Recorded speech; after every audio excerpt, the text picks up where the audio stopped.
La réserve naturelle du dragon jaune est située dans le district de Songpan, de la préfecture d'Aba, province du Sichuan.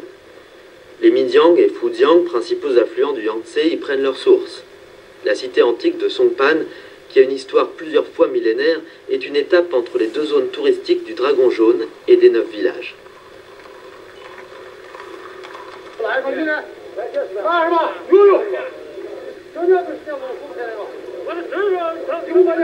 La cité antique de Songpan, cette citadelle historique sur la route du thé et du cheval, était un relais pour les voyageurs se déplaçant sur cette route.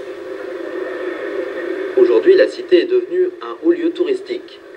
Chaque année, en pleine saison, une centaine de guides avec plus de 200 chevaux serrent les touristes. Comme ce lieu est souvent évoqué par les médias étrangers, chaque année sont accueillis ici environ 8000 touristes étrangers venus de tous les coins du monde.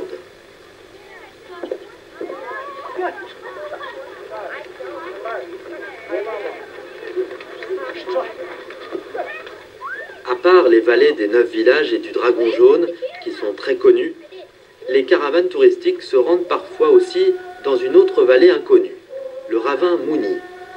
Ce dernier est aussi situé dans la réserve du dragon jaune.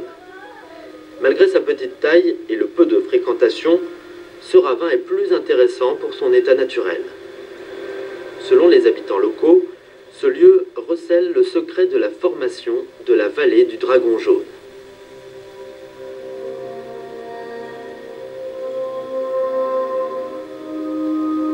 Les touristes connaissent mal ce ravin, mais les chercheurs le connaissent très bien. À leurs yeux, ce ravin est ce que sera la vallée du dragon jaune dans le futur. Sur cette énorme roche calcifiée dans le ravin Muni, à la surface érodée, on peut voir clairement la trace des ondes de l'eau.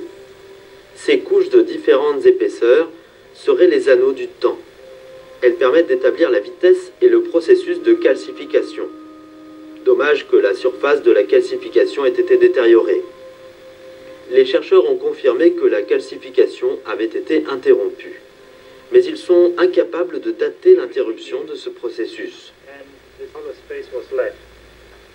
I don't think that a movement of the rock can be the reason.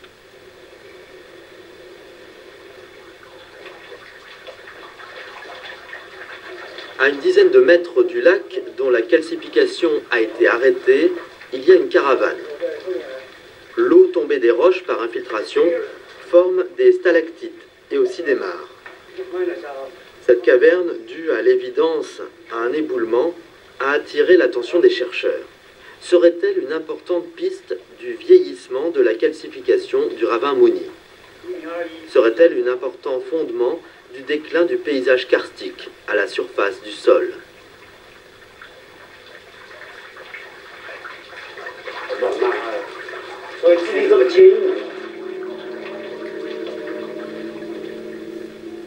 Remontons le temps jusqu'à 5000 ans. Le ravin Muni fut dans l'état actuel de la vallée du dragon jaune en pleine période de calcification. Contre toute attente, un violent séisme détruisit les lacs et donna naissance à la caverne, changeant ainsi le cours de l'eau, d'où la rupture de l'alimentation en eau de certains lacs qui tarirent progressivement.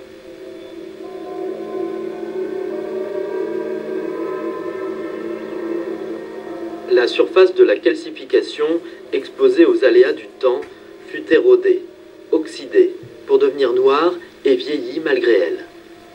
À la fin, la calcification fut réduite en terre pour nourrir la forêt vierge.